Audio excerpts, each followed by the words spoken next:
You're listening to the Divorce and Your Money Show, the #1 podcast that discusses the complex business of divorce. I'm your host, Sean Lehman, MBA and Certified Divorce Financial Analyst. You can visit us and learn more at divorceandyourmoney.com. Whenever there's a good resource that I can find to help you, I want to try and bring that person onto the show so you can hear directly from them, particularly the good one. I don't interview anyone who I think would be a bad fit or really doesn't have much to say. And in this particular case, I found an author of a new book called The Little Divorce Survivor's Handbook for Women Only. And her name is Kim Leach. She's very relatable, and actually I got to meet her in person because she lives in the Dallas area. That's where my main office is, even though I travel quite a bit.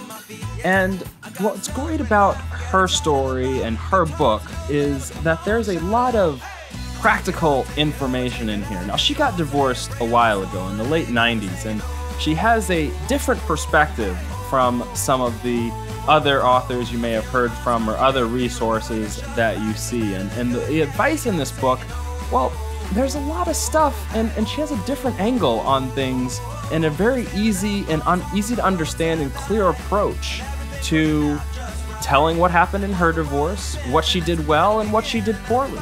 And she has a different way of looking at things that's really helpful for you to listen. So in this interview, I speak with Kim Leach, and I think it's a great interview and also a great book for you to pick up. Look in the show notes. It's called The Little Divorce Survivor's Handbook for Women. Here's my interview with Kim. Today on the show, I have with me Kim Leach. Kim is the author of The Little Divorce Survivor's Handbook for Women Only. Kim, welcome to the show. Thank you. Glad to be here. And it's actually an extra special interview because I'm in person with Kim. She lives in the Dallas, Texas area.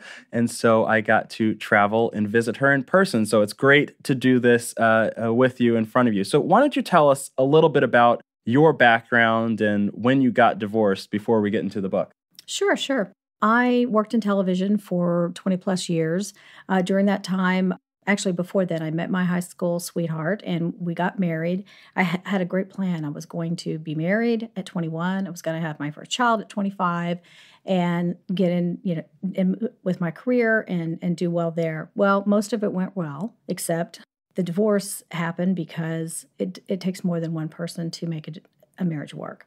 And there was infidelity in my marriage. And so even though we were together like 21 years, the first time I forgave, and the next couple of times I realized that I was going to have to make some hard choices.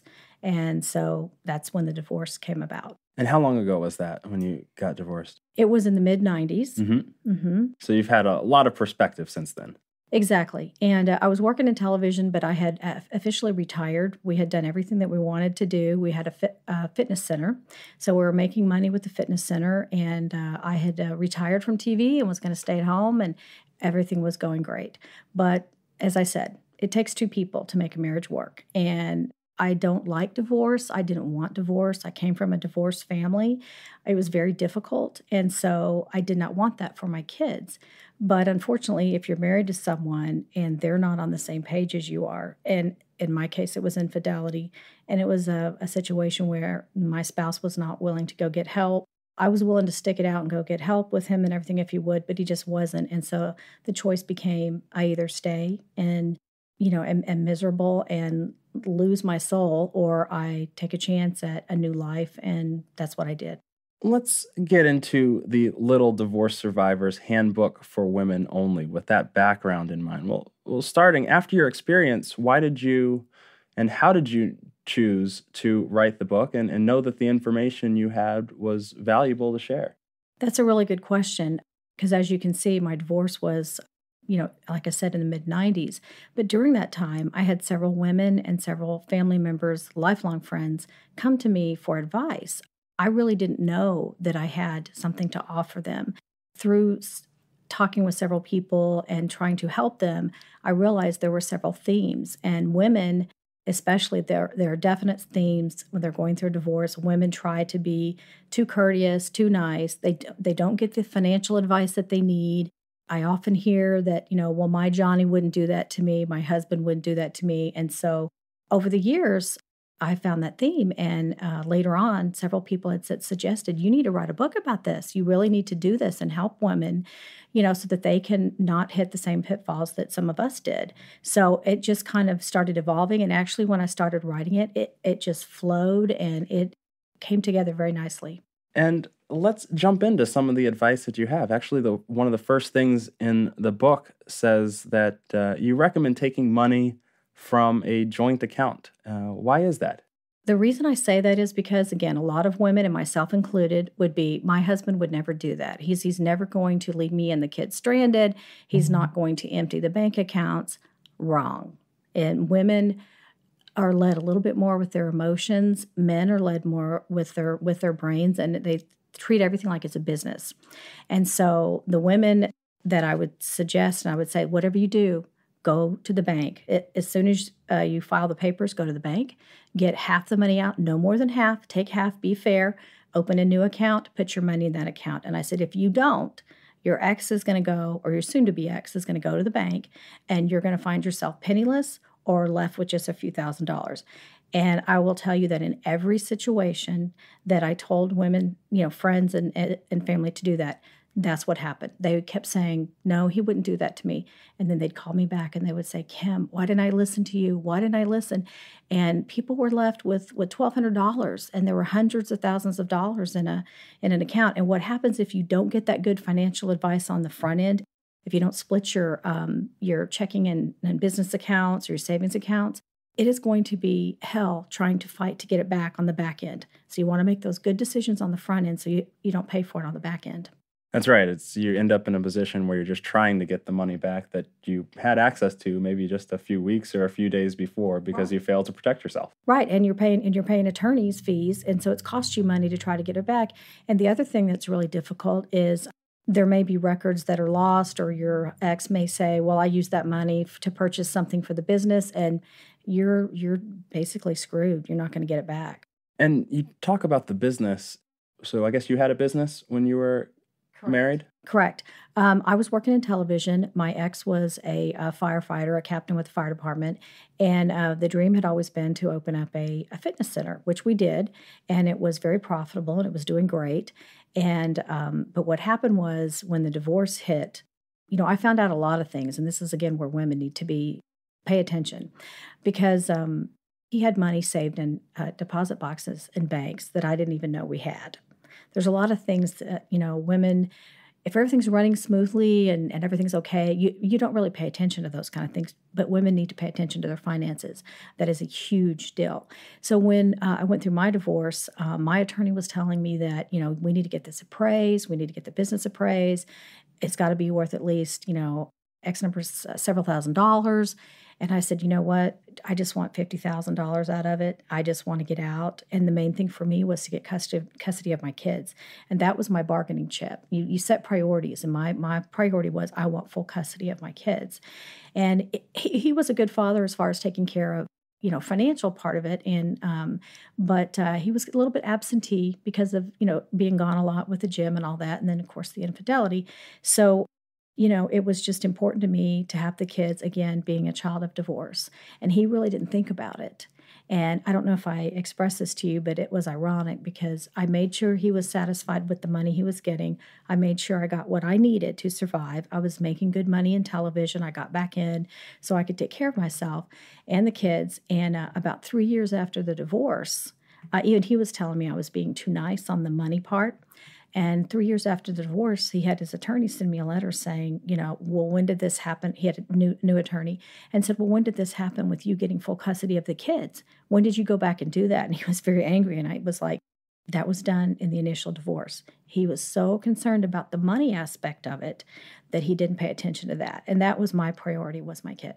Let's talk about priorities, because actually one of the parts of the book that you tell, or one of the pieces of advice that you give, is that people need to, or women need to, decide what their top priorities are and need to rank them in order of importance. Why don't you talk about that process and and what you recommend people do, and a little bit more about what you did? Obviously, children were number one on your list. Absolutely. And that is a process that you have to sit down, as a woman, and you have to decide, what is your priorities. And I think that for most women that have children, the children are going to be the custody of the children, I would think would be the biggest one, whether you're going to have full custody, partial custody, and so forth. The second thing I had to look at was the house. We had a house that was almost paid off. But for me, personally, my emotions were definitely in play during that time. I didn't want to stay in the house because there were too many memories and it was painful for me. So I chose to let him have the house and get a small buyout of that. And then I moved into an apartment at first, and I bought a house for me later that was new and fresh for me, and I could get a fresh start. So there are things like that, and you have to keep in mind that when you ask for something in the divorce, you have to be able to look ahead and see what he's going to counter you with. So you want to ask for something knowing that he may ask for something else, but you might not necessarily care about that as much. It is a lot of give and take. So you have to be willing to sit down and be realistic about it. Splitting up a family and splitting up things that you've purchased together in a family is very difficult. And you both feel like you both own it. This is my couch. This is my house. This is my bedroom. This is my car, bedroom suit and all that. But that's the reality of it, is you're going to lose half of what you've built together. And you just have to face that and make those choices. It sounds like, though, that you were very tactical, or at least you treated it like a business deal. I think one of the things that you mentioned is you got $50,000 from the business, knowing that was a beyond generous offer because you were very much undervaluing your equity in the business. And in exchange, you got what you wanted, which was full custody of the children. Right. And I did, but it's interesting for you to say that because I made mistakes along the way. I don't want to kid anybody. I made mistakes along the way. For example, my attorney was telling me not only to get it appraised, which I said, no, I'm not going to do that. I was so fearful that he might come back and say, I want to do the kids 50-50, all that kind of stuff, visitation and all that. And so, but when he also wanted me to charge 7% interest because my ex paid me out over 7 years. And he said, well, we need to charge him interest because if he's not going to buy you out today, then a bank would charge him interest. And I was like, no, let's don't do that. That was a dumb move on my part. Then, there were a couple of others too, that I just said, for example, I wanted the kids to have college, and he always said he would pay for it. And I never doubted that he wouldn't. Again, this is a mistake that women made. If you do not get it in writing, don't plan on it happening, because one thing I did not get in the divorce decree was that he would pay for the college and live up to something that we both had said, this is really important for us. So when it came time for the kids to go to college, wasn't in the divorce decree, and he said, I'm not paying. And that's what happened. And so, he did end up getting the kids, some books and things like that during college, but it was not what we had agreed upon. But it was nowhere in writing, and that was my bad. Let me ask this, how old was your oldest child when you got divorced? She was a little over 11. Okay, well, this is good. Mm-hmm. So went to college, I assume, around 17 or 18. Yes. Yeah, so the point is you need to kind of think about issues that might be coming 8 up, or years or a decade in advance. Exactly. Depending upon the kids. And if it's not in that original decree, it may as well not exist unless you're lucky and things turn out. But 8 years or 7 years is a lot of time for a lot of things to happen after you sign some paperwork. That's a very good point, Sean, because I would have never dreamed that he wouldn't, because he went to college, I went to college. My daughter ended up going to my, alma mater, and then my son went to a different school down here in Texas. But again, you have to think that far in advance. You almost now you have to think past 25, or at least to, 21, 25, something like that, because you got to think of all those things. You really have to. And divorce it's not fun. It's not easy. But you have to really put your thinking cap on, I guess is the best way to say it, and think of everything, all possibilities, and try to protect yourself and your children as best you can. Returning to the book for a second, there was a lot of advice in your book that you don't really see anywhere else. I haven't talked about it. I haven't seen it in online. I haven't seen it in other books on divorce. And so I want to cover some of those things. One area is you talk about how you protected your house, your physical home. Right. When the process was going on. Tell us about what you did. Well, and I tell you, actually, I made a few mistakes there, and that's why I told women later, because this happened to me, is that you need to change the locks on your door immediately. Ideally, you want to move quietly and quickly as far as getting your attorney, and I talk about that in the book, how you could find a good attorney, find a good financial advisor, and by the time the attorney is getting ready to serve the papers, you're at the bank, you're getting half the money, and you're also getting the locks changed on your doors. That's another thing. Without fail, every person that I talked to, they said, no, he wouldn't come back over here and take anything out. And without fail, every person's spouse came back, snuck back into the house when they weren't there, took valuable paintings, took money, took, all kinds of items. It was really heartbreaking because my lifelong friend, she called me and she kept saying, God, I wish I would have listened to you. I can't believe he did that. I can't believe he did that. And that's the theme that runs through this. And that's why I focused on women, because women approach divorce differently than men. And I'm trying to get them to think, more businesslike and more methodical about, you can be nice and pleasant and all that, but you have to think of those things. You have to protect your belongings, your house and your kids. And don't think that just because you were married for 20 years or whatever, that person is not going to come in and try to get things that in their mind they think belong to them. Tell me about Susan.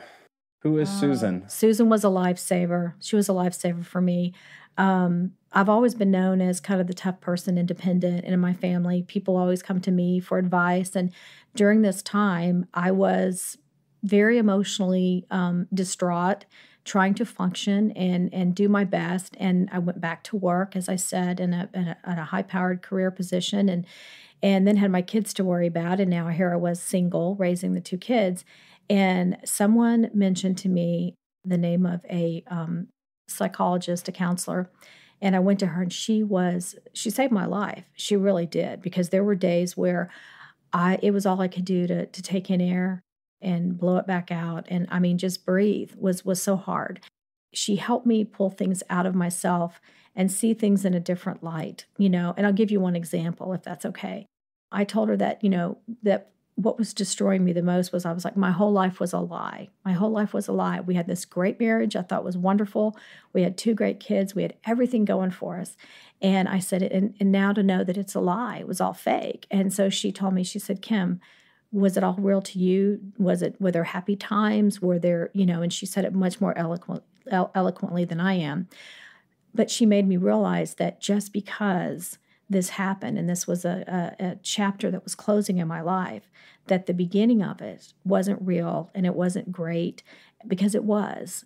So she just helped me in everyday life to keep going forward until I saw better days. And sometimes that's all I had to go on, was that there are better days ahead, and I just had to believe that. And so it sounds like just having a professional, in this case, not just a friend, but a professional therapist, Yes. Was very helpful for you. It was, and that's a good point to state that don't try to go this alone. Like I said, I'm probably the strongest, most independent person I thought I was, and I needed her, and I didn't realize I needed her. And also a financial advisor, I needed that too. I mean, financial stuff is not my thing. I'm great at many things, but financial, issues and all the forms and paperwork and things that you have to fill out, that's not mine forte. So I had to get help there and rely on people. Don't be afraid to go out and ask somebody. I went to different attorneys, and again, I talk about this in the book. Don't go with the first person that you get. There's a lot of free consultations. You go and you visit with them and you talk to them. You're hiring them. You want them to be there to help you. And so, don't be afraid. Women are just so timid when it comes to this. It's out of their wheelhouse, but they've got to be in the right mindset to get all this done and make it work for them. No, I think that's excellent advice. And I think also you said at the end of the day, when it comes to picking an attorney especially, is that you do have to kind of go with your gut and what feels best at the end of the evaluation process. Is that right? That's right, because you want to ask pertinent questions like, are you going to be handling my case? Are you going to push it off to another person in your office that I haven't even talked to or they haven't even talked to. So you want to get the acknowledgement that, no, I'll be handling your case. Okay, what are you going to be able to do for me? Realistically, what's going to happen? And, if they don't give you the right answers, then you go down to the road to the next one. But either way, you should go ahead and get at least, I say, 3 different evaluations and interviews with them. And the gut feeling is the best. I did do this correctly. I saw 3 different ones. And the last one that I saw, I had such a great feeling about him, and he seemed like he really was going to fight for me, and he really cared about me and wanted to make everything go smoothly. And I picked him, and he was great. He was perfect. Like I said, the only thing he got mad at me for was he would say several times, like, you need to charge interest, you need to do this. And I was just like, no, I just want out, and I want my kids. And for people who want the book, The Little Divorce Survivor's Handbook for Women Only, what's the best place for people to find it and to learn more about you? It's on Amazon.com, so they can look for it there. I also have a Facebook page, and it is the Little Divorce Survivor's Handbook for Women Only, so they can go there. And if anybody has any questions or anything that I could, help, that's my focus, is I really want to help women get through this, because it's not easy, it's not fun. And they can reach out to me through my email address, and that's kimnewsqn@aol.com. Excellent. I'll include a link to all of those items in the show notes. Well, Kim, thank you very much for coming on the show. Oh, thank you for having me. This was great. And I hope some women get some valuable use out of this.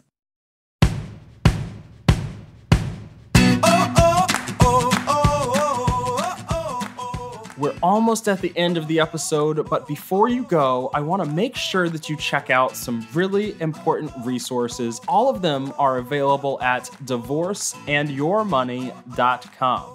When you get there, make sure you sign up for the email list, and I'll send you a set of exclusive articles, offers, and resources to help you navigate this challenging time. Also on the website, you can find out more about the coaching sessions. And as a podcast listener, hopefully you're getting a lot of great information. But here's the thing. Everyone's situation is different. Every divorce is different. You can see 10,000 divorces and 10,000 different dynamics. And while I get to help you with a lot of general tips and things that you're thinking about, there's going to come a point where you're asking to yourself, how does this apply to me? How does this specifically apply to my divorce, my situation, my spouse, my finances? And let's face it, this stuff is really complicated, and there's so many different areas where you can end up making a mistake that you might regret later down the line. And even if you already have a divorce attorney, that's awesome.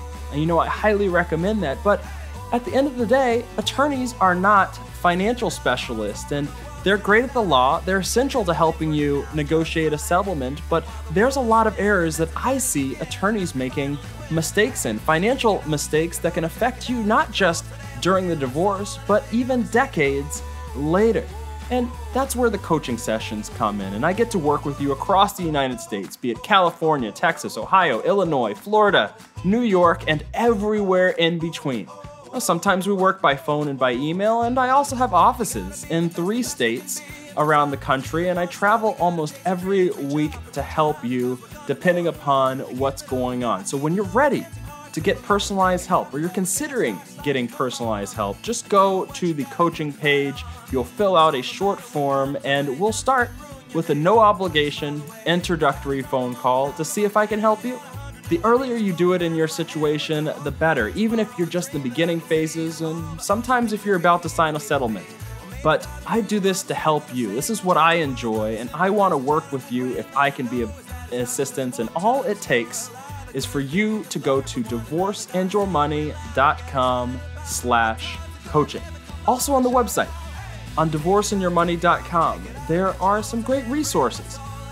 Make sure you check them out. There's courses, there's blog posts, lots of guides just to help you during this time. And if you haven't already, subscribe to the show. That way you'll automatically be updated with new episodes, and make sure you check out over 100 past episodes on just about every topic imaginable. If you're on iTunes, leave a review, a 5-star review preferably, to help other people discover this show. I'm your host, Sean Lehman, MBA and Certified Divorce Financial Analyst. Thank you for listening.